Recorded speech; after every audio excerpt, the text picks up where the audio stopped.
Hello guys, good morning. Again நான் உங்கள் முகமது. இது உங்கள் ஏஎம் ட்ரேடிங் எஃப்எஃப்ஏ சேனல். நேற்று நம்ம வீடியோ போட்டிருந்தோம் இல்லையா? நேற்று நம்ம ஆப்பர்ச்சுனிட்டி வெயிட் பண்ணோம், பட் ஆப்பர்ச்சுனிட்டி 2 நாளாகவே கிடைக்கல. ஸோ இன்றைக்கி புதன்கிழமை, நாளைக்கு வியாழக்கிழமை இல்லையா? தேர்ஸ்டே, நாளைக்கு எக்ஸ்பைரி டே வேறு. ஸோ இன்றைக்கி இல்லை நாளைக்குள்ளே ஒரு எஃபெக்ட் கிடைக்க பாசிபிலிட்டிஸ் இருக்குது அப்படிங்கிறது என்னோடய ஒப்பீனியன் இருக்குது. நேற்றே நம்ம சொல்லியிருந்தோம் 500 லெவலில் ரீச் பண்ணணும்.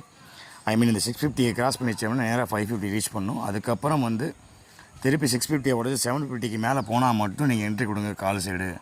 அப்படி இல்லை 550 கீழே 500 கீழே வந்ததுக்கப்புறம் புடிச்சு என்ட்ரி கொடுங்க அப்படிங்கிற பேசியிருந்தோம். பார்க்காதவங்க போய் பார்த்துட்டு வாங்க. நேற்று தான் ஒரே ஒரு வீடியோ தான் போட்டு, அதுக்கப்புறம் வீடியோ போட முடியல, ஏன்னா நமக்கு ஒரு ஆப்பர்ச்சுனிட்டி கிடைக்கல. எனிஹவ், ஸோ நெக்ஸ்ட்டு பார்க்கலாம் என்ன நடக்குதுன்னு. ஸோ இன்றைக்கி பார்த்தீங்க அப்படின்னா இன்றைக்கும் அதே தான்.